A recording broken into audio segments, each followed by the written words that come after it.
Magandang gabi po sa inyong lahat, mga kapatid. Nawa ang bawat isa sa atin ay nasa maayos at mabuting kalagayan sa mga oras na ito, sa biyaya at tulong ng ating Panginoong Diyos at ang ating tagapagligtas na si Jesucristo.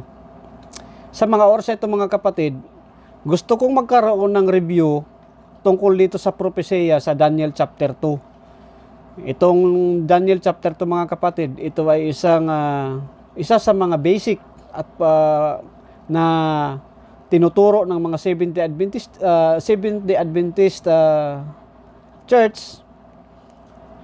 Ito ay isang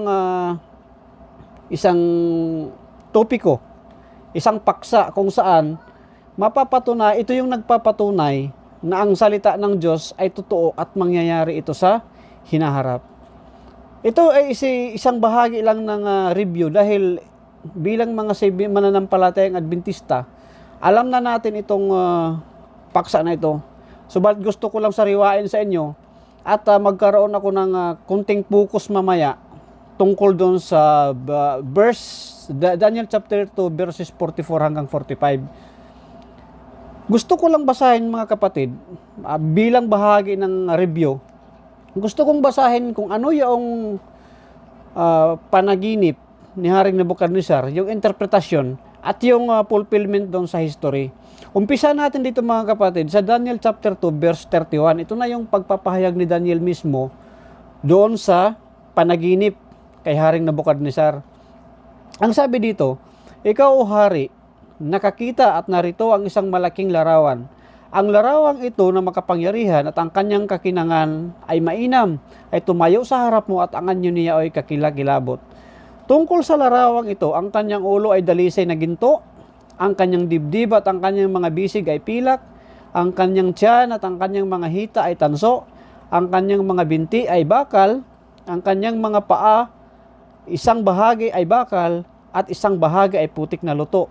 Iyong tinitingnan hanggang sa may natibag na isang bato, hindi ng mga kamay na tumama sa larawan sa kanyang mga paang bakal at putik na luto, at mga yaoy binasag. Nang magkagayoy, ang bakal, ang putik na luto, ang tanso, ang pilak at ang ginto ay nagkaputol-putol na magkakasama at naging parang dayamis sa mga giikan sa tag-araw at tinangay ng hangin na walang dakong kasumpungan sa mga yaon.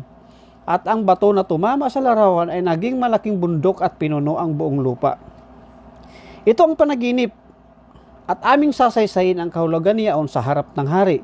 Ikaw, o hari, ay hari ng mga hari na pinagbigyan ng Diyos sa langit ng kaharian, ng kapangyarihan at ng kalakasan at ng kaluwalhatian. At alinmang tinatahanan ng mga anak ng tao, ng mga hayop sa parang, at ng mga ibon sa himpapawid, ay ibinigay sa iyong kamay at pinagpuno ka sa kanilang lahat. Ikaw ang ulong ginto. At pagkatapos mo ay babangon ng ibang kaharian na mababa sa iyo, at ibang ikatlong kaharian na tanso na magpupuno sa buong lupa. At ang ikahaapat na kaharian ay magiging matibay na parang bakal, palibhas ay ang bakal ay nakakadurog at nakapagpapasuko sa lahat ng bagay, at kung paanong dinikdik ng bakal ang mga ito, siya ay magkaputol-putol at madidikdik. At yamang iyong nakita ng paa at mga daliri, ang isang bahagi ay putik na luto ng magpapalyok at isang bahagi ay bakal, ay magiging kahariang hati. Ngunit magkakaroon niyaon ng kalakasan ng bakal, yamang iyong nakita na ang bakal ay nahahalo sa putik na luto. At kung magkagayon, at kung paanong ang mga daliri ng paa ay bakal, ang isang bahagi at ang isang bahagi ay putik, magkakagayon ang kaharian na ang isang bahagi ay matibay at ang isang bahagi ay marupok. At yamang iyong nakita na ang bakal ay nahahaluan ng putik na luto, sila'y magkakahalo ng lahi ng tao, ngunit hindi sila maglalakipan, gaya ng bakal na hindi lumalakip sa putik. At sa mga kaarawan ng mga haring yaon ay maglalagay ang Diyos sa langit ng isang kaharian na hindi magigiba kailanman, o ang kapangyarihan man niya oy iiwan sa ibang bayan, kundi pagpuputol-putulin at lilipulin niya ang lahat ng mga kahariang ito, at yaoy lalagi magpakailanman. Yamang iyong nakita na ang isang bato ay natibag sa bundok, hindi ng mga kamay, at pumutol ng mga bakal ng tanso. Sa mga bakal ng tanso, ng putik, ng pilak at ng ginto, ipinapaalam ng dakilang Diyos sa hari kung ano ang mangyayari sa haharapin, at ang panaginip ay tunay at ang pagpapaninaw niya ay tapat. So ito yun yung panaginip at yung interpretasyon. Alam natin mga kapatid na yung larawan na yon ay mayroong 5 metallic elements. Ang ulo ay ginto, ang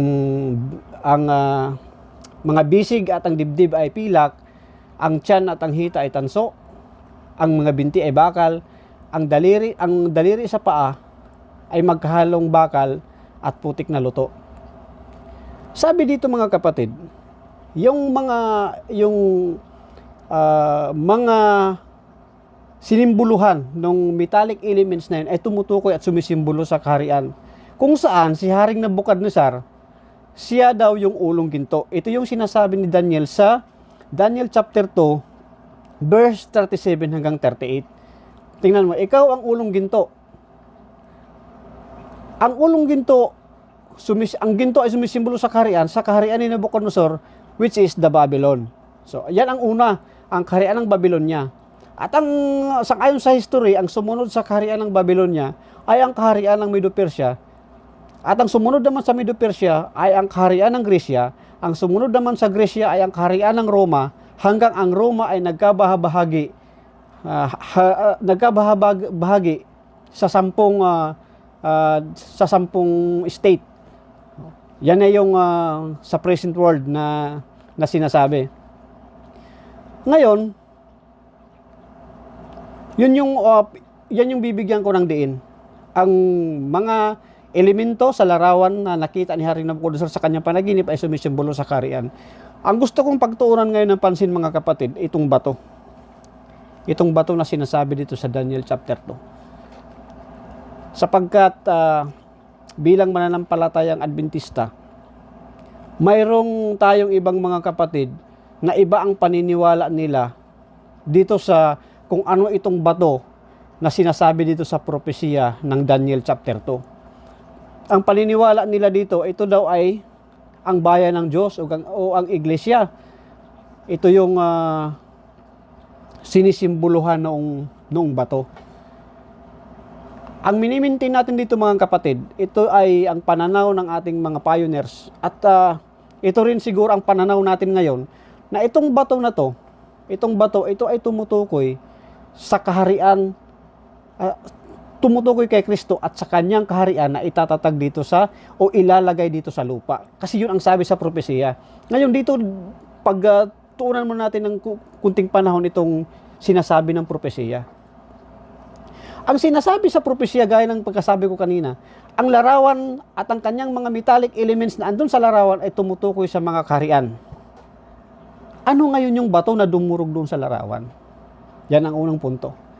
Ang propesiya na mismo nagsabi mga kapatid, sa Daniel chapter 2 verses 44 at 45, ang sinasabi nila, sa araw ng mga haring yaon, ay maglalagay ang Diyos ang Diyos sa langit ng kaharian na hindi lilipas magpakailanman kundi dudurog sa mga kaharian, dudurog sa larawan na sinisimbolan ng mga kaharian, at ito'y lalagi magpakailanman. Yamang nakita mo o hari ang isang bato na mula sa bundok at tumama sa larawan at dumurog sa larawan. So ibig sabihin, yung bato pala tumutukoy yon doon sa kaharian na ilalagay ng Diyos dito sa lupa. And in the days of these kings, sabi dito sa English, shall the God of heaven set up a kingdom that shall never be destroyed. Yan ang sinasabi. So hindi siya magigiba magpakailanman. Hindi siya magigiba. Ang sabi nila dito, ating mga kapatid na ibang pananaw kung sino itong bato na ito, ang sabi nila, ito daw ay tumutukoy sa bayan ng Diyos. At ang kanyang kaharian, at ang kaharian ito daw dito sa Daniel chapter 2 na sinasabi, itatayo daw to doon sa Palestina, sa land of Palestine, sa Middle East, bago dumating si Kristo. Ito yung pinakapunto nila. Maitatayong kaharian kasi ang pinaka-focus nila sa mga araw ng mga haring yaon ay magtatayo ang Diyos ng kaharian. Therefore, sa kanilang paniniwala, In existence ang lahat ng mga kingdom na ito. Hindi pa siya winawasak. Magtatayo na ang Diyos ng kaharian. O, ito yung kaibahan natin. Magtatayo ang Diyos ng kaharian. In existence pa yung ibang earthly kingdoms. Whereas, ang paniniwala ng ating mga pioneers at ang alam ko na stand ng Seventh-day Adventist, dudurugin muna yung larawan. Kasi yun ang sinasabi sa prophecy. Natibag ang bato dun sa bundok, tumama sa larawan, nadurog ang larawan, at ang bato na tumama ay naging malaking bundok at pinuno ang buong lupa. Yan yung sequence ng prophecy. Sa kanila iba, magtatayo muna ng kaharian, kung saan daw dadalhin yung bayan ng Diyos, iipunin yung bayan ng Diyos doon sa kaharian, at saka pa lang sila magkakaroon ng pagdurog ng larawan. So, tingnan natin mamaya mga kapatid kung ano talagang kalalabasan nito. Ngayon, ang sabi nila, kayo kasi na, ang paniniwala nyo kasi, ang bato sa inyo is second coming. Second coming. Kasi daw itong paniniwala daw na ang bato ay second coming, galing daw ito daw yung turo ni Uriah Smith. At ito daw na turo ni Uriah Smith, galing daw to kay Hippolytus. Galing ito kay Hippolytus. Si Hippolytus daw ay isang Catholic. So, therefore, sabi nila, mali yun. Mali yun na ang bato ay second coming. Sapagkat hindi daw yun ang turo daw talaga, hindi daw yun ang tama. Pero alam nyo mga kapatid, ito yung totoo. Ilang beses ko na binasa yung exposition ni Uriah Smith. I think hindi lang siguro 10 times. Kasi paborito ko talaga yung Daniel chapter 2 sa totoo lang. Wala akong nakita, wala akong nabasa na itong bato sa Daniel chapter 2 ay sinabi ni Uriah Smith na yun ay second coming. By the way pala mga kapatid, itong ating mga kapatid na ito na nagtuturo na ang kingdom ay itatayo dun sa Palestine, naniniwala din sila sa spirit of prophecy. Kaya, dito sa review natin na to, gusto kong gamitin na standard reference itong Bible at pati na yung mga sulat ni Sister White. So, patuloy tayo mga kapatid. Walang sinabi si Uriah Smith na ang bato ay second coming. Binasa ko na siya. Unfortunately rin mga kapatid, si Hippolytus hindi rin siya nagsabi na ang bato ay second coming. Ewan ko kung saang research nila nakuha yon. Pero actually, nung nag-research ako ng kunti, mayroong ang pananaw talaga ni Hippolytus mga kapatid. Tingnan natin kung ano ang pananaw ni Hippolytus. Kasi si Uriah Smith, kahit ang ating mga pioneers, wala silang sinabi na ang bato ay second coming of Christ. Second coming of Christ. At logical yun mga kapatid, sa totoo lang. Logical. Paano nagiging logical? Kasi nga, ang bato, sang-ayon sa propesya, ay isang kahariang itatayo ng Diyos. Ang second coming mga kapatid ay isang event, hindi po yung kaharian. Yan yung kaibahan mga kapatid. Yan, kung magkaroon tayo ng distinction doon sa paggamit ng terminology, pag sinabi mo ang bato ay second coming, directly contradict na yun doon sa sinasabi ng propesya. Mali na yun. Pero unfortunately mga kapatid, walang sinasabi si Uriah Smith na ang bato ay second coming. At ang ating ibang mga pioneers, ang kanilang standard na pananaw, ang bato ay tumutukoy kay Kristo at sa kanyang kaharian.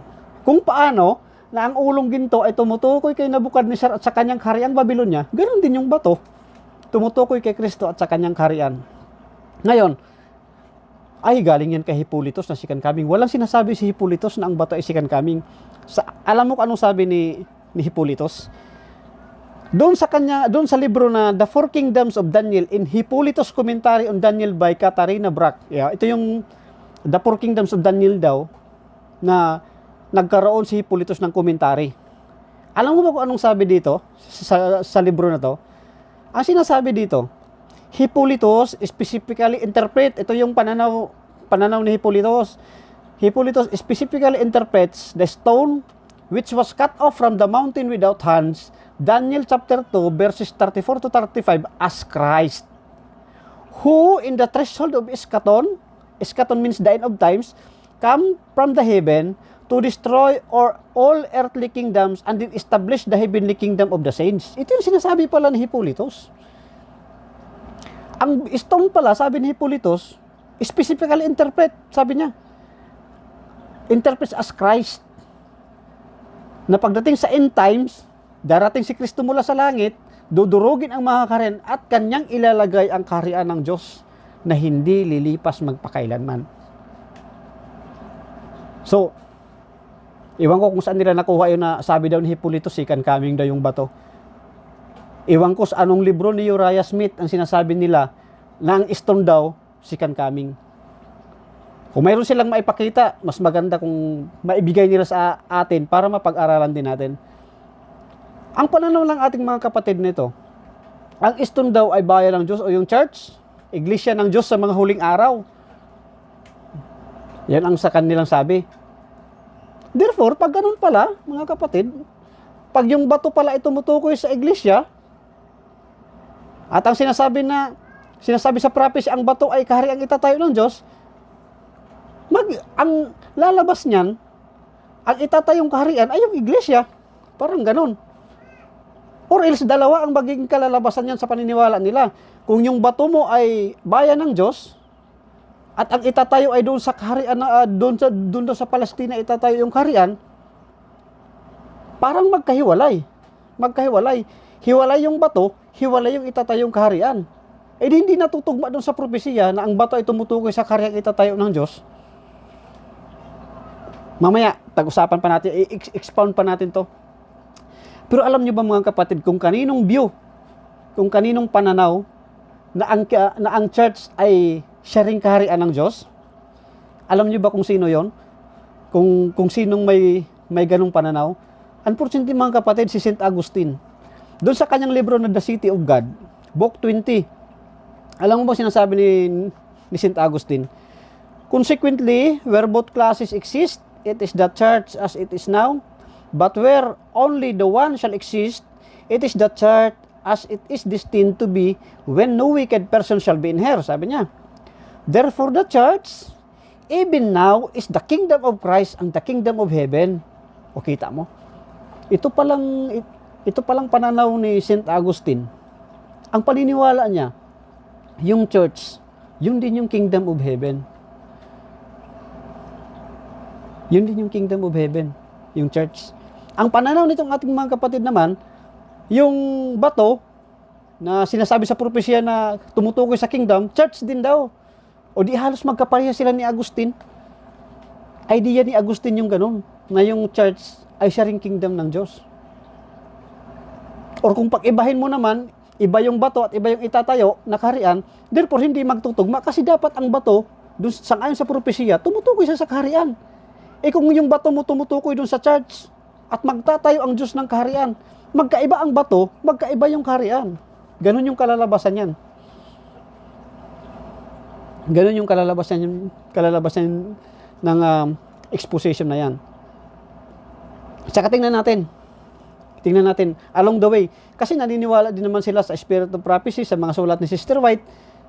Tayo rin ay naniniwala. Titingnan natin kung ano ang sinasabi ni Sister White patungkol sa topic na yan.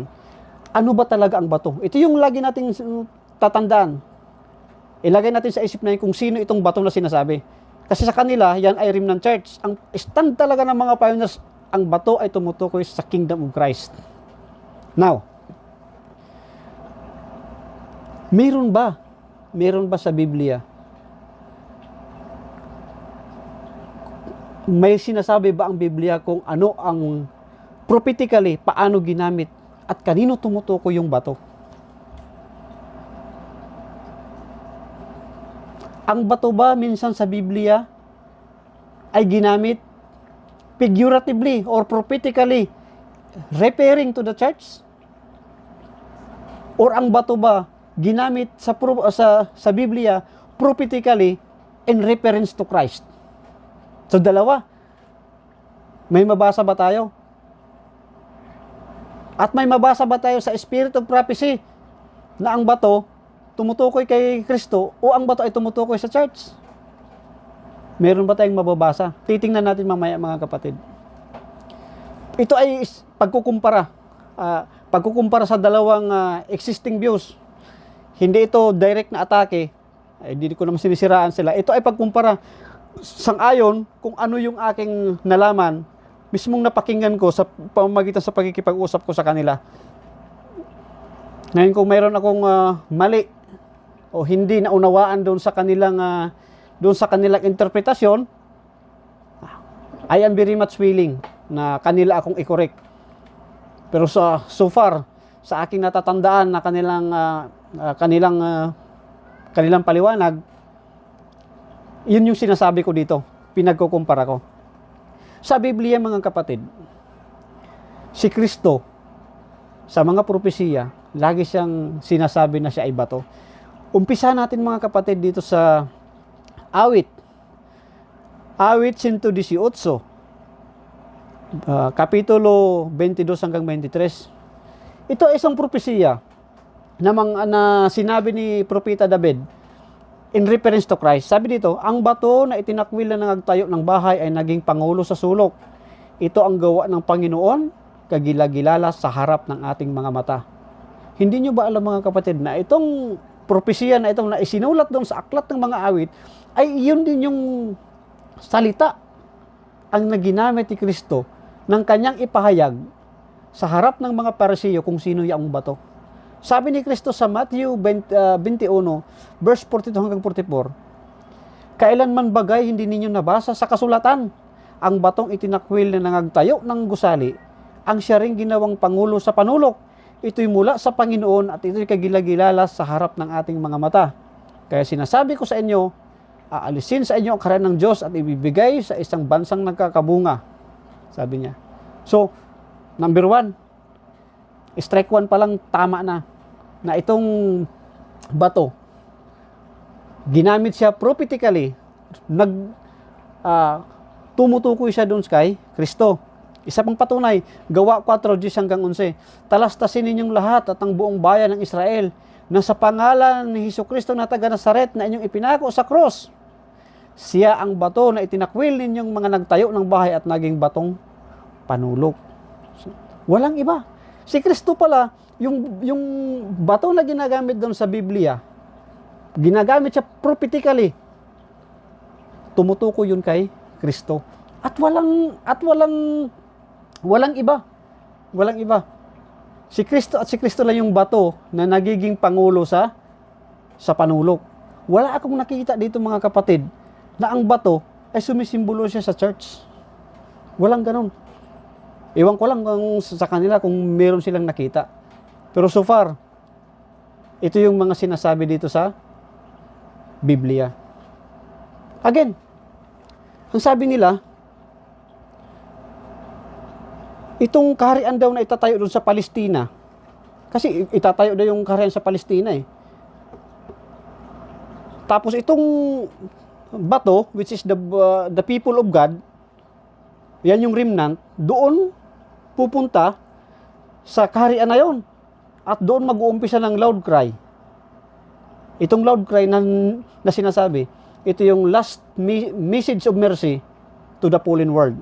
So bago dumating si Kristo, doon daw pupunta sa kaharian na itatayo sa Palestina ang mga bayan ng Diyos. Ngayon, ang kanilang interpretasyon, since daw ang bato ay galing sa bundok, at ang bundok ay ang simbolo doon ng bundok, tumutukoy daw yun sa bayan ng Diyos. Ang kanilang reference na ginamit, kung hindi ako nagkamali, ay makikita sa Daniel chapter 9. So, basta yun yung pananaw nila. Sabi daw na sa prayer daw kasi ni Daniel, pinapatungkol niya ang kanyang prayer doon sa banal na bundok, which is the Jerusalem. In the last days daw, itong bayan ng Diyos daw ay tumutukoy sa Seventh Adventist Church. At yung bato, remnant pa siya ng Seventh Adventist Church. So, ang malinaw na sinasabi nila dito, ang bato daw talaga ay ang 144,000. So, ito yun.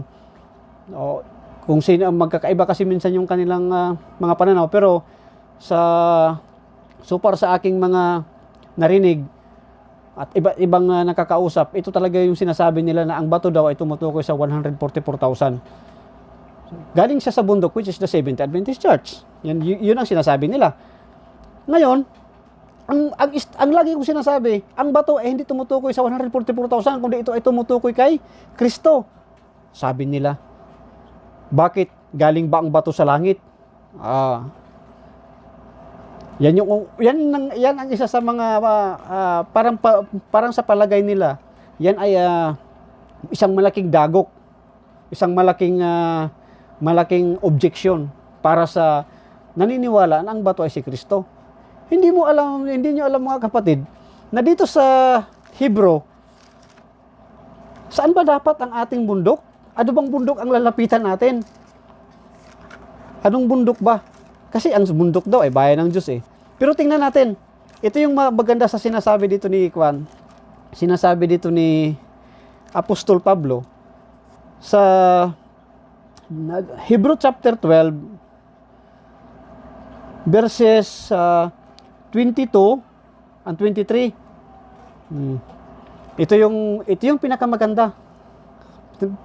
Anong bundok ba ang lalapitan natin? Anong bundok ba ang panggagalingan ni Kristo? Yan ang magandang tanong. Anong bundok ba? Kung si Kristo yung bato, saang bundok siya galing? Yung sa kanila kasi ang bundok nila is Seventh Adventist Church at yung bato nila ay ang 144,000. So, ang 144,000 daw ay galing doon sa Seventh Adventist Church. Ang paniniwala ko ngayon, si Kristo ang bato. Ngayon, saan galing si Kristo? Hebrews chapter 12 verse 22 hanggang 23. But ye are come unto Mount Zion. Ito yung Mount Zion. And unto the city of the living God. Ang bato, ang mountain pala mga kapatid, yung Zion, yung bundok ng Diyos, banal na bundok ng Diyos, ito ay tumutukoy sa city of God. Ito. But ye are come unto Mount Zion, and unto the city of the living God, the heavenly Jerusalem, unto the innumerable company of angels. Sabi niya. So, kita mo, to the general assembly and the church of the firstborn, which are written in heaven, unto God, the judge of all, and to the spirits of God, the spirits of just men made perfect. So, kita mo, ang pinanggalingan ni Kristo, galing siya sa langit. At mamaya magkukunik-kunik na ito mga kapatid. Ang pinanggalingan ng bato ay galing sa bundok. At ang bundok na yon ay tumutukoy sa city of God kung saan galing si Kristo. So, ito na yung first base natin, pinakauna. Ngayon, ang kanilang illustration pa, itong sinasabi nila. Sabi ng isang nakausap ko na kapatid natin, magkaiba kasi Brad, ang sinasabi kasi, mayroon ding mabasa sa Biblia na si Kristo ay rock. Hindi lang si Kristo stone, si Kristo din daw ay rock. Kasi ang sinasabi sa 2 Corinthians chapter 10 verse 4, kung hindi ako nagkakamali mga kapatid, ang sabi niya, and the drunk of that spiritual rock which followed them, and that rock was Christ. Ko pareho lang naman yun, kapatid Ang bato, ang stone at ang rock, pag sa Tagalog mo yan basahin, pareho lang bato yan. Hindi kapatid, kung sa English magkaiba yung rock saka yung stone. Ayun yung kanyang dipinsa. Magkaiba daw yung rock saka yung stone. Alam niyo mga kapatid, sa totoo lang, yan ay play of words na lang eh. Bakit? Kaya nga sabi ko sa kapatid na yon, huwag kang gagamit ng play of words bilang dipinsa mo. Kasi kapag ka nag-play of words ka, mamaya baka ikaw yung lalabas na paglalaroan yan. Sige, granted, sabi ko sa kanya, granted na ang magkaiba nga yung rock tsaka yung stone. Ano bang differentiation mo? Paano mo pinagkaiba? Paano mo nilagyan ng kaibahan yung rock tsaka yung stone? Sabi niya, ang rock kasi malaki. Ang stone, kasi laki lang daw nitong kamao. Ito daw yung stone. Yan na daw yung stone. O mas maliit pa dito, stone. O kung mas malaki pa dito, mabigat, yan na daw ay rock. Sabi ko sa kanya, ipaliwanag mo sa akin kapatid. Itong talata ng Biblia na gumamit ng word na stone. Sa Marcos 16, verses 3, ito ay kwento ng resurrection. Sinulat ito ni Apostol Marcos. Nung papunta na yung si Mary Magdalene at yung dalawang kasama niya, papunta na sila sa libingan nung madilim pa. Nag-usap-usap sila. Sabi, "Who shall roll us away the stone from the door of the sepulchre?" Kita mo? Kung ang stone pala ay ganito lang, kapatid, bakit pa mag-uusap-usap yung tatlo kung sinong mag-aalis dito doon sa pintuan ng kuan? Pintuan ng libingan. Di ba? Out of logic na yun pag ganyan. Ngayon, yan yung isipin mo. Kaya nga yan ang sinasabi ko, huwag kayong gumamit ng play of words na depensa kasi baka mamaya magiging walang sense na yung kalalabasan. O ito, paano mo ito ipapaliwanag sakali? At ito pa, yung stone pala na yon, yan yung ipinangtakip doon sa libingan ni Kristo. Kaya nag-usap-usap sila, sino magugulong sa atin ng stone? Kung yung stone mo ganito lang, ganito lang pala kalaki, kailangan pa ba yun ng magtanong ka kung sino magugulong itong stone na to? O ito, pag ito yung pinantakip doon sa libingan, ay siyempre ganito lang rin kalaki yung butas. Hindi naman pwede na malaki yung butas, tas ang itakip mo ganito lang.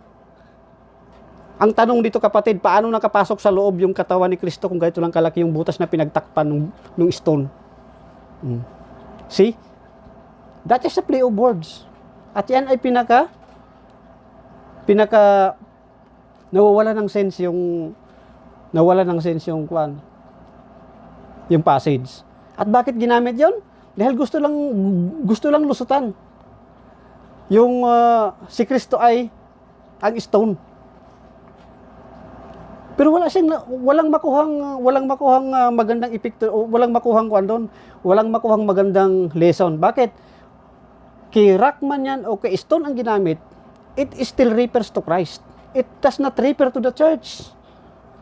It does not refer to 144,000. It always refers to Christ. So, kahit saan ka pumunta, gumamit ka ng rock, si Kristo pa rin yan. Gumamit ka ng stone, si Kristo pa rin yan. Prophetically, both rock and stone always refers to Christ. At yan yung sinasabi sa Daniel chapter 2. Yan yung sinasabi sa Daniel chapter 2. Ngayon, ano itong kaharian na itatayo ng Diyos? Ang sabi sa propesiya, itong kaharian na to ay lalagi magpakailanman. Hindi ito magigiba. Hindi ito magigiba, mga kapatid. Ngayon, ang kingdom nila ay naitatayo sa Palestine. Yan daw yung kingdom kasi sa mga araw daw ng mga kahariang yaon magtatayo ang Diyos ng kaharian. Ito yung kingdom na andun sa Palestine na itatayo ng Diyos. Yan yung sinasabi sa Daniel chapter 2. Ang paniniwala ko mga kapatid at ang paniniwala ng ating mga pioneers, ang kingdom na itatayo ng Diyos ay eternal kingdom.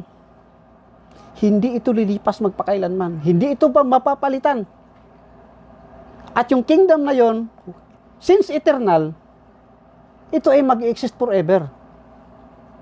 At ito yung kingdom na sinasabi sa Biblia na mamanahin ng mga banal. At ang kaharian ay mamanahin ng mga banal. Yan yung bayan ng Diyos. Ang bayan ng Diyos ang magmamana sa kaharian.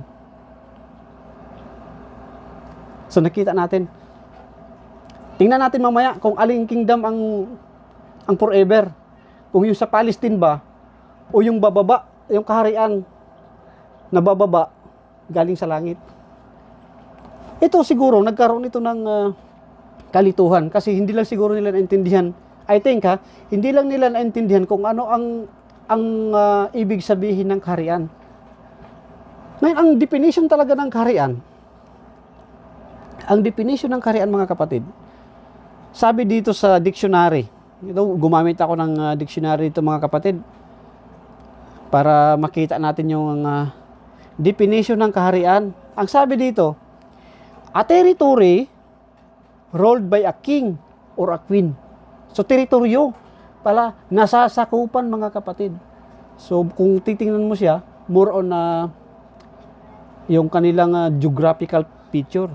So, kung halimbawa, itong Pilipinas, ito ay ipagpalagay na natin kung ito ay kaharian ng Pilipinas, ang buong Pilipinas, binubuo siya ng Luzon, Visayas, Mindanao. Yan yung kanyang saklaw. Yan yung kanyang teritoryo.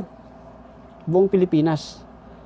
Pero yung sentro ng kanyang pamamahala, ito ha, yung sentro ng kanyang pamamahala, makikita mo sa Malacanang Palace. Palasyo ng Malacanang. Yan yung kanyang seat of power. I hope na nasusundan yung pagkakaiba. At yung subjects of the kingdom, yan tayo na mga Pilipino. Tayo na mga Pilipino, tayong subject of the kingdom. Yung mga tao dito sa loob ng Pilipinas. Yung mga tao sa Luzon, Visayas, Mindanao, yan yung subject of the kingdom. At ang ating hari ay si President Rodrigo Duterte. Ayan yung pinakasimple na illustration. Ngayon, dito sa kingdom na itatayo ng Diyos, ang sabi nitong ating mga kapatid, ang kingdom daw ay itatayo sa Palestina. Therefore, yung kanyang teritoryo, yung Palestina lang, yung Middle East. Yung Middle East lang yung kanyang teritoryo. Hindi talaga buong lupa pa. At yung kanilang, ewan ko kung sino yung hari nila, kasi ang paniniwala ng Adventist, si Kristo galing pa sa langit eh. Bababa siya sa second coming, kukunin yung mga banal. Ewan ko kung sino magtatayo ng kaharian doon sa Palestina. Paano yan? May kingdom ka nga doon, may territory ka, wala ka naman doon yung hari. Ang hari mo andun pa sa langit. So, ito pa. Sabi nila, wala na kasing kuan mga kapatid. Sa panahon ng second coming, wala na yung mga kings. Patay na sila. Doon pa lang sa 7 plagues, patay na sila. Wasak na yung mga kaharian. Pag wasak na pala yung kaharian mong mga kapatid, hindi ka na rin hari. Parang yun yung ibig nilang sabihin. Pero sinisiguro ko mga kapatid na mayroon pang mawawasak sa second coming. At mayroon pang mga hari. Mayroon pang mga hari. Saan mababasa? Punta tayo sa aklat ng Revelation. Revelation chapter 6. Nakita ko may hari pa eh. May dadatnan pa si Kristo na mga hari. Sa Revelation chapter 6 verses 14.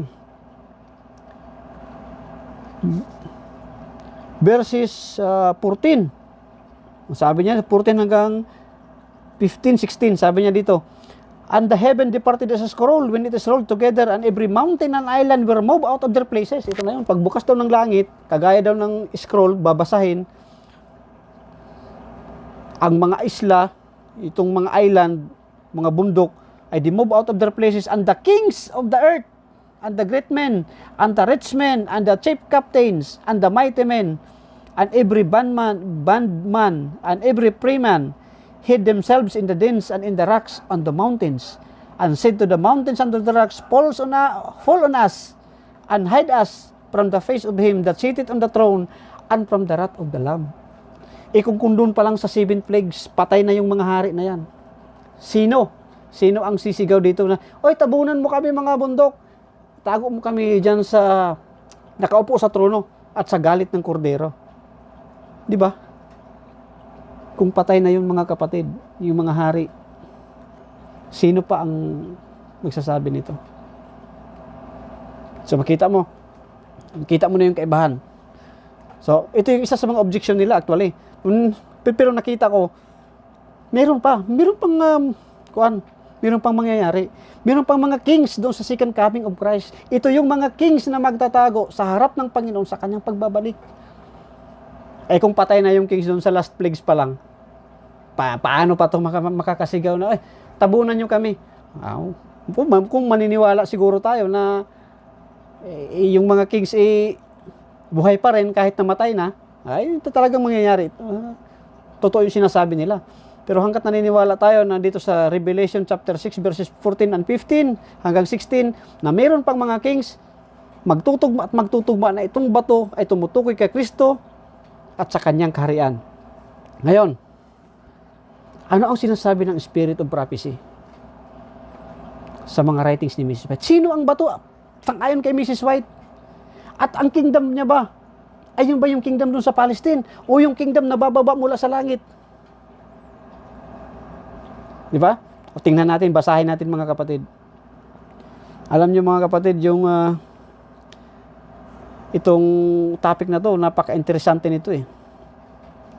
Marami tayong makukuhang mga aral dito.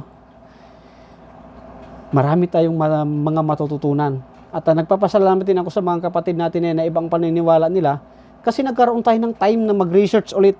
Titingnan ulit natin yung ating paniniwala kung tayo ba ay tama. So far, ang na-establish ko dito mga kapatid, ang bato ay hindi second coming.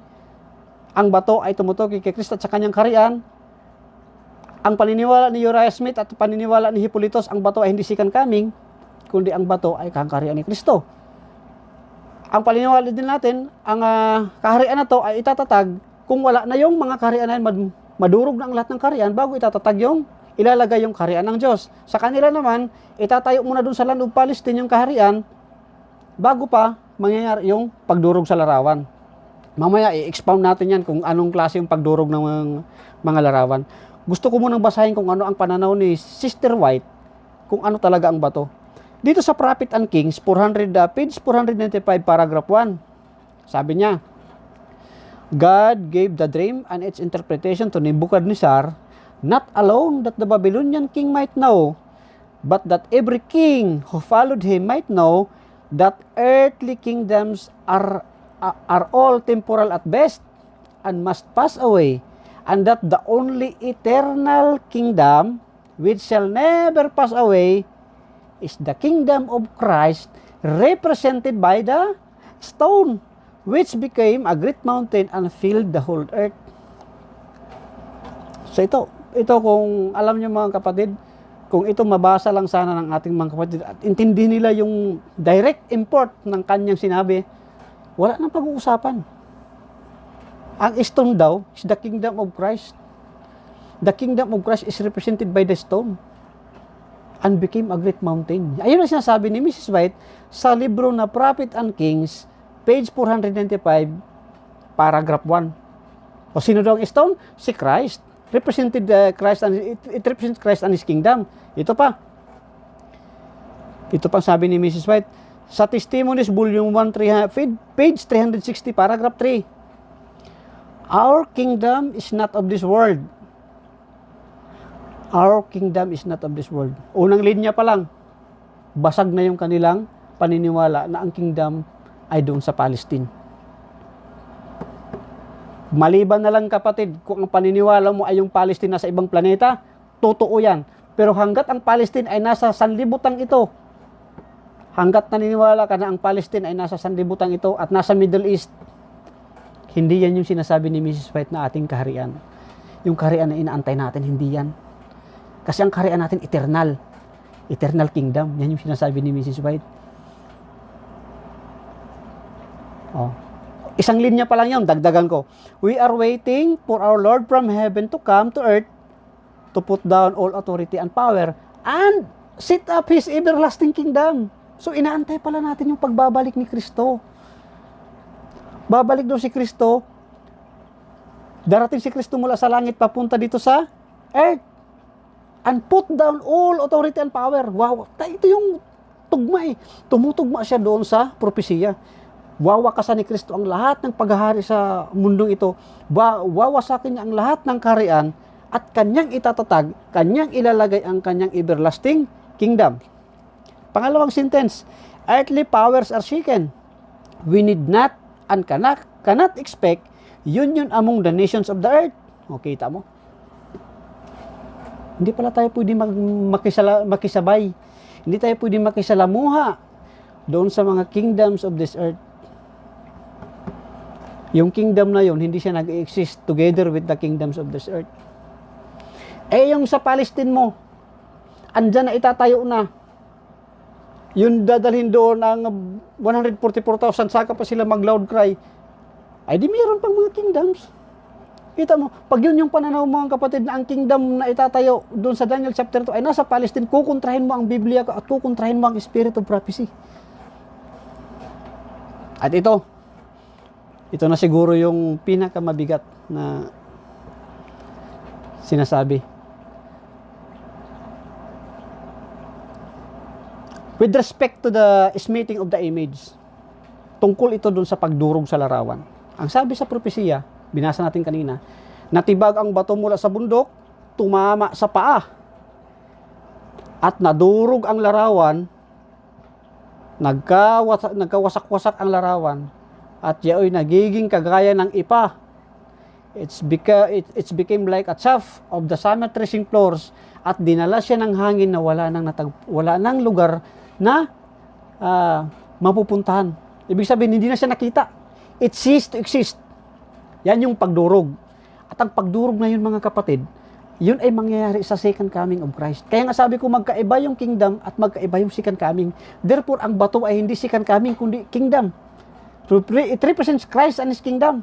Kung paano na ang ulong ginto, ulitin ko, kung ang paano na ang ulong ginto ay sumisimbolo kay Nebuchadnezzar at sa kanyang kahariang Babylonia, ang bato ay sumisimbolo kay Kristo at sa kanyang kaharian.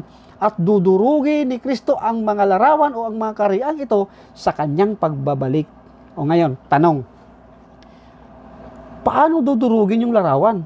Ako, sa paniniwala ko, dudurugin ang larawan o yung mga kaharian ito sa panahon ng second coming, sa pagdating ni Kristo. Kasi yan yung sinasabi.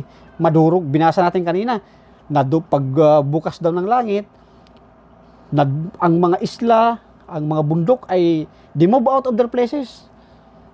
So, sa Tagalog, hindi ko ma-express masyado to sa Tagalog, nawala doon sa kanilang mga pwesto. Sabihin natin. At yung mga hari natakot, nagdasal sa mga bundok, oy, itago ninyo kami. Sabi niya. So ito talaga. Ang mga kings, ang mga hari at ang kailang kaharian ay mawawasak sa second coming. Hindi lang sa 7 last plagues. Ito yung total eradication.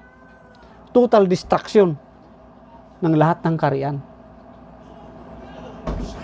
So dito natin to makikita ngayon, mga kapatid. Sa kanila, pag tinanong mo sila, paano dudurugin ang larawan?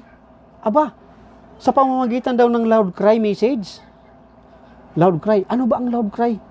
It is the last message of mercy to the fallen world. Ito yung nakakalungkot na pananaw. Para sa akin, bakit? Kita mo, historically, nung sinakop at bumagsak ang Babylonia sa kamay ng Medo-Persia. At ang Medo-Persia ay bumagsak sa kamay ng Gresya. At ang Gresya ay bumagsak sa kamay ng mga Romano. Sa anong paraan? Sa pamamagitan ng gera. Sa pamamagitan ng digma. Sa pamamagitan ng pagdanak ng dugo. Sa pamamagitan ng sigaw ng mga kawal. Sa pamamagitan ng pagkawasak. Pero ang propesiya walang sinabi na yung pagsakop na yon, yan ay smithing. Yan ay pagdurog. Walang sinabing ganun ang propesiya. And here comes, pagdating sa bato. Dinurog ng bato. Yung pagdurog mo, loud cry, yung peaceful introduction ng last message of mercy, yan pala yung loud cry, yung pala yung pagdurog mo. Ano yan? Kapag ka nag-preach ka kapag ka nangaral ka doon bilang bahagi ng loud cry, pag nangaral ka, ano yun? Sasabog yung mga kaharian? Sasabog yung mga tao? Ang sabi sa akin ng isa, kuan yan, Brad, pag nag-loud cry ka, ang pagdurog dyan, Brad, ang sinasabi na pagdurog, yan ay mga false doctrines. Mga false doctrines daw yung madudurog. Dalawang problema mo dyan, Brad. Bakit? Kung false doctrines pala yung madudurog sa panahon ng loud cry, therefore, ang larawan, sumisimbolo siya sa false doctrines and not the kingdom. Direkta mong kinukontra ang Biblia niyan. Pangalawa, kung dinadurog na ang false doctrines, wala na. Kasi sabi, nadurog at hindi na nakita magpakailanman. Therefore, wala ng false doctrines. Pag wala ng false doctrines, lahat maliligtas, mga kapatid. Yan yung kalalabasan ng kailang pananaw. Yan yung kalalabasan. Yan yung magiging problema nila. Ito pa. Sa panahon daw ng loud cry, mayroon pa daw, ipipersecute pa daw ng masasama yaong mga nangangaral ng loud cry, ipipersecute pa. Sa totoo lang, mga kapatid, wala rin ito sa sense. Wala ito sa saktong linya. Bakit? Kung ako ang magpipersecute, At yung love cry ay pagdurog sa larawan. Hindi ako lalapit yan sa mga nagmimensahe. Bakit?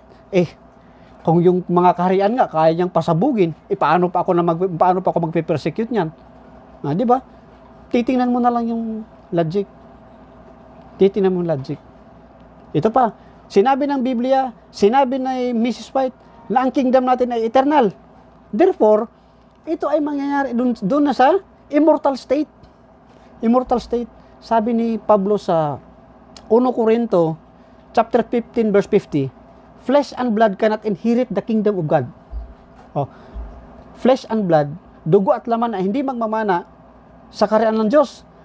For this corruption shall be put on incorruption, and this mortality shall be put on immortality. Yan yung sinasabi ni Pablo doon sa 1 Corinthians chapter 15. Ngayon, yung bang itatayo na kingdom doon sa Palestine? Yung kingdom doon sa Palestine. Yung nasa looban noon, mga immortal na, hindi na sila mamamatay. As in, glorified body na sila. Wala na silang flesh and blood. Yan ang dapat i-consider natin. Dapat i-consider yan. At ito pa, since ang sabi sa prophecy, ang kingdom ay eternal, at ito ay lalagi magpakailanman, at ang pamamahala niya ay hindi malilipat sa ibang bayan. Therefore, eternal nga. Ano ang mangyayari sa kingdom mo?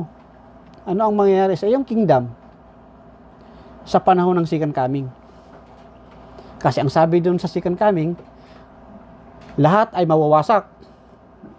Ang mga bundok at ang mga isla ay maaalis sa kanilang kinalalagyan. Sabi pa nga ni Propeta Jeremias sa chapter 6 ba yun, o chapter 4 kung hindi ako nagkakamali, sabi niya, nakita ko ang mundo at ito'y madilim. It was without form and void. Ibig sabihin, wasak talaga. Wasak. Ano ang mangyayari dun sa kingdom na itinayo dun sa Palestine? Problema pa rin yan sa kanila. Bakit? Pag sinabi nilang mawawasak, therefore nagkamali ang propesya, kasi ang sabi sa propesya, ang kingdom na yun ay hindi mawawasak.